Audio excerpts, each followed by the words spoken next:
देखो जब हम लोग आयनिक कंपाउंड्स था नहीं और सामने का आयनिक कंपाउंड्स जब हम लोग पढ़ते थे तो जैसे हम लोगों को पता था कि सोडियम में कितना इलेक्ट्रॉन होता है, सोडियम में कितना इलेक्ट्रॉन होता है 11 होता है।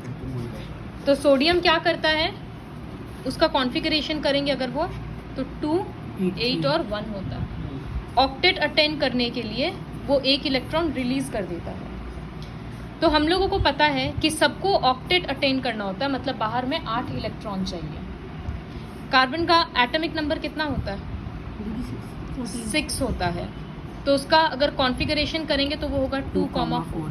ये समझ में आया 2, ये सब क्या है, K shell, L shell, M Bohr's model में पढ़े थे। तो अब कार्बन क्या करेगा, उसका ये रहा 2 इलेक्ट्रॉन और ये रहा 4 इलेक्ट्रॉन। वो 4 ले भी सकता है, छोड़ भी सकता है। बाहर में उसको ऑक्टेट खत्म करना है, या तो वो 4 इलेक्ट्रॉन एक्सेप्ट करेगा या वो क्यों करेगा, 2 करेगा ना, 0 करना पड़ता है, क्यों क्या करना पड़ता है। 4 एक्सेप्ट करेगा तब ना बाहर में 8 होगा। तो या तो वो 4 एक्सेप्ट करेगा या वो 4 लूज करेगा। लेकिन दोनों ही ऑप्शन पॉसिबल नहीं है। क्यों? क्योंकि अगर वो 4 इलेक्ट्रॉन एक्सेप्ट कर लेगा तो उसके पास इलेक्ट्रॉन टोटल कितना हो जाएगा, पहले 6 था और 4 लेने से इलेक्ट्रॉन 10 हो जाएगा। लेकिन प्रोटॉन कितना रहेगा, प्रोटॉन मतलब जो न्यूक्लियस के अंदर रहता है वो तो 6 ही रहेगा, क्योंकि जितना इलेक्ट्रॉन रहता है उतना ही प्रोटॉन रहेगा ना। प्रोटॉन बीच में तो 6 ही रहेगा। तो ये स्टेबल नहीं रहेगा, क्योंकि सिर्फ 6 पॉजिटिव चीज़ 10 नेगेटिव को होल्ड करके नहीं रख सकता है। तो इस वजह से ये ऑप्शन हट गया। अगर वो 4 इलेक्ट्रॉन लूज कर देगा तब उसके पास इलेक्ट्रॉन कितना बचेगा, पहले 6 था, 4 चला जाएगा तो 2 बचेगा।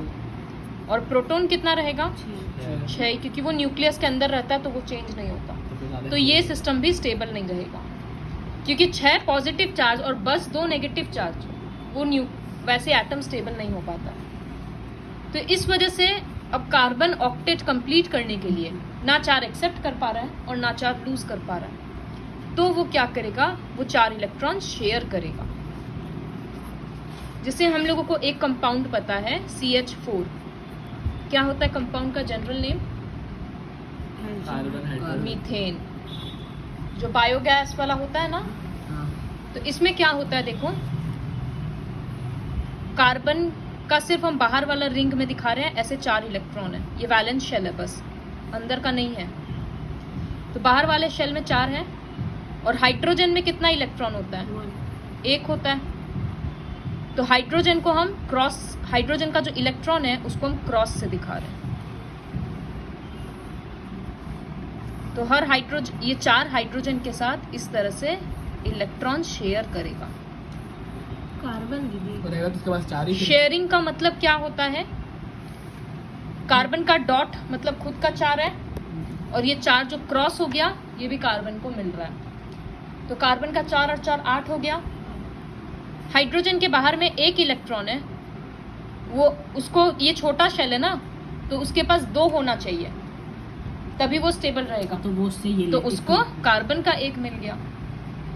तो हाइड्रोजन के भी 2 मिल गया, खत्म हो गया उसका भी। कार्बन को भी 8 हो गया, उसका भी खत्म हो गया।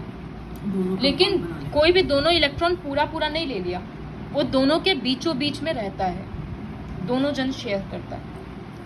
ठीक है, कंपाउंड। तो इसको अगर हम इस तरह से होगा कि कार्बन एक बॉन्ड 4 हाइड्रोजन के साथ बनाया है। समझ में आया? इस टाइप का जो शेयरिंग वाला कंपाउंड होता है इसको बोलते हैं कोवैलेंट कंपाउंड्स। कोवैलेंट का अपोजिट क्या होता है, जहाँ पूरा इलेक्ट्रॉन डोनेट कर देता है, उस टाइप के कंपाउंड को क्या बोलते हैं, इक्विवेलेंट। Ionic compounds. यहाँ शेयरिंग हुआ ना। अब जैसे सोडियम क्लोराइड है, वहाँ सोडियम पूरा ही 1 इलेक्ट्रॉन छोड़ देता है, क्लोरीन पूरा इलेक्ट्रॉन ले लेता है ना, तभी तो Na+ और Cl- बनता है। तो इस टाइप का जो कंपाउंड्स होता है उसको बोलते हैं आयोनिक कंपाउंड्स। तो दोनों में डिफरेंस क्या हुआ, hair the element, the atom is completely either losing the electron or accepting it, but in covalent compound atoms are sharing electrons. एक difference. दूसरा difference, दोनों में से ज़्यादा strong कौन होगा? आयनिक। आयोनिक होगा। क्यों? क्योंकि वहाँ पर पॉजिटिव नेगेटिव चार्ज है ना, तो वहाँ फोर्स ऑफ अट्रैक्शन ज़्यादा होगा। यहाँ पे पॉजिटिव नेगेटिव नहीं, कहाँ से पॉजिटिव नेगेटिव है? कोई अपना इलेक्ट्रॉन छोड़ ही नहीं रहा, बस बीच में रखा हुआ है शेयरिंग के लिए। तो आयनिक कंपाउंड ज़्यादा स्ट्रॉन्ग होता है, इस वजह से इसका melting point and boiling point क्या होगा? हाई या लो? हाई, क्योंकि इसका फोर्स को ब्रेक करने के लिए ज़्यादा हीट देना पड़ेगा। यहाँ पर मेल्टिंग पॉइंट बॉइलिंग पॉइंट लो होता है। तो ये डिफरेंसेस हो रहा है। जनरली सॉलिड स्टेट में एग्जिस्ट करता है, और भी बहुत सारा प्रॉपर्टीज़ है जिसको पढ़ाएंगे, तो एक बार बुक से दिखाएंगे अगर। तो यहाँ पर लिखा हुआ है कि वो 4- मतलब 4 इलेक्ट्रॉन अगर गेन करता तो वो एनायन बनता, लेकिन वो स्टेबल क्यों नहीं है? जो रीज़न हम बोले वो यहाँ लिखा हुआ है कि 6 प्रोटॉन हो जाएगा और 10 इलेक्ट्रॉन हो जाएगा। उसी तरह से वो 4 लूज क्यों नहीं कर सकता है, वो भी यहाँ पर लिखा हुआ है। ये सब लाइन बाय लाइन खुद से फॉलो करना। ऐसा सिर्फ कार्बन ही नहीं करता है, और भी दूसरा एलिमेंट्स है। जैसे हम लोग लिखते हैं ऑक्सीजन, तो गैसियस स्टेट में ऑक्सीजन को क्या लिखते हैं? O2। वैसे CO2 तो ऑक्सीजन, हाँ, तो ऑक्सीजन का एटॉमिक नंबर क्या होता है दुशांत? दीदी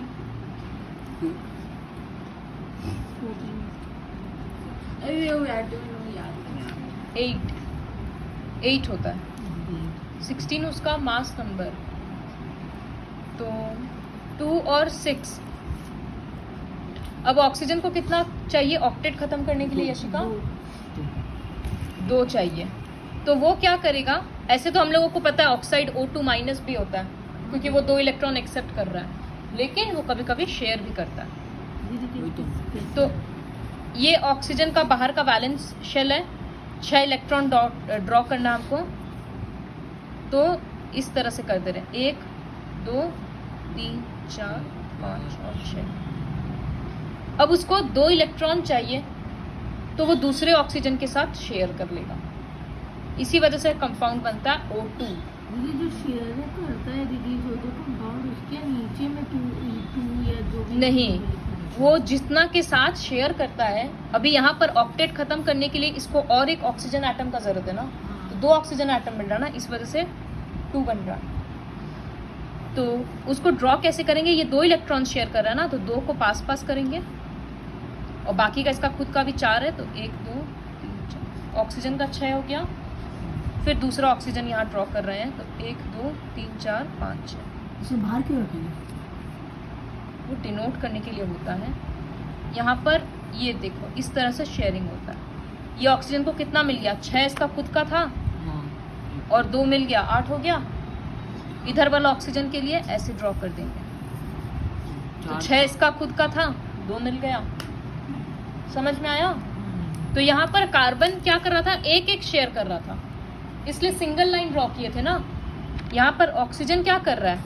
2 शेयर कर रहा है। अगर लाइन ड्रॉ करेंगे तो वो इस तरह से होगा, क्योंकि वो 2 इलेक्ट्रॉन एक ही के साथ शेयर कर रहा है।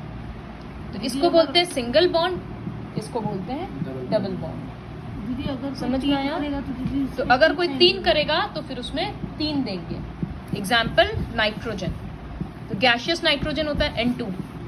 नाइट्रोजन का एटॉमिक नंबर पता नहीं होगा, 7, उसका मास नंबर 14 है। तो उसके लिए भी 2,5, मतलब नाइट्रोजन के बाहर में 5 इलेक्ट्रॉन है, 8 करने के लिए उसको 3 चाहिए। तो इसका मतलब नाइट्रोजन 3 ऐसे शेयर करेगा, 1 2 3 4 5। एक नाइट्रोजन का, दूसरा नाइट्रोजन हम पेंसिल से ड्रॉ कर देते हैं, 1 2 3 4 5। तो ये नाइट्रोजन का 5 खुद का ये रहा, 3 ये रहा, 8 बन गया। और इसी तरह से इधर नाइट्रोजन का 8 बन गया। 3 पर हो रहा है, तो इसको बोलते हैं ट्रिपल बॉन्ड। 7 रहेगा, 5 क्यों रहेगा? 7 कैसे आ रहा है? 5 खुद का और 3 ले लिया, 8। नहीं, नाइट्रोजन खुद का तो 7 रहेगा ना। अरे 2 तो अंदर चला जाता है। हम लोग सिर्फ वैलेंस इलेक्ट्रॉन में 8, वैलेंस शेल में 8 देखते हैं। दीदी आउटर शेल में उसी को वैलेंस शेल बोलते हैं। तो यहाँ पर वही सब दिखाया था कि किस तरह से डबल बॉन्ड, ट्रिपल बॉन्ड सब बन रहा है। 2-3 तुम लोगों से करवाएंगे तो तुम लोगों को समझ और अच्छे से ड्रॉ आएगी। करना पड़ता है। उसके बाद एटॉमिक नंबर आज के लिए हम बताएंगे, कल से हम नहीं बताएंगे। एक दूसरा चीज है एलोट्रोप्स ऑफ कार्बन। एलोट्रोप्स मतलब क्या होता है? कार्बन का डिफरेंट फॉर्म होता है। जैसे डायमंड क्या होता है? सिर्फ कार्बन ही होता है। ग्रेफाइट भी कार्बन होता है, पता है तुम लोगों को? हाँ। ग्रेफाइट कंडक्टर है। तो ऐसा दोनों में क्या डिफरेंस है दोनों कार्बन ही, लेकिन हम लोगों को पता है कि ग्रेफाइट एकदम सॉफ्ट होता है और डायमंड तो हार्डेस्ट सब्सटेंस नोन होता है। तो एक ही चीज से बना हुआ है, लेकिन प्रॉपर्टीज इतना डिफरेंट कैसे हो गया? ग्रेफाइट इलेक्ट्रिसिटी कंडक्ट कर सकता है, डायमंड नहीं कर सकता। पूरा ही प्रॉपर्टी बदल जा रहा है। ऐसा बॉन्ड नंबर ये सब के बेसिस पे नहीं होता है, ऐसा होता है अरेंजमेंट के बेसिस पे। जैसे ग्रेफाइट का अरेंजमेंट कैसा है? हेक्सागन के शेप में है, ठीक है? सारा ये फोटो में दिख रहा है ना, ये एक लेयर है, फिर ये दूसरा लेयर है।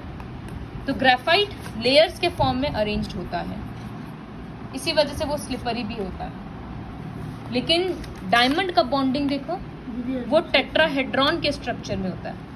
एक है एटम, वो 4 के साथ शेयर कर रहा है। सब 4 टेट्राहेड्रॉन नहीं पता, एक 3 डिमेंशनल फिगर होता है, यूलर्स फॉर्मूला में पढ़ा था, बाद में देखना। तो ये इस टाइप का एक स्ट्रक्चर के बेसिस पे बना हुआ रहता है। तो यहाँ पर बॉन्डिंग ज़्यादा स्ट्रॉन्ग हो जा रहा है, इस वजह से ये हार्डेस्ट सब्सटेंस हो रहा है।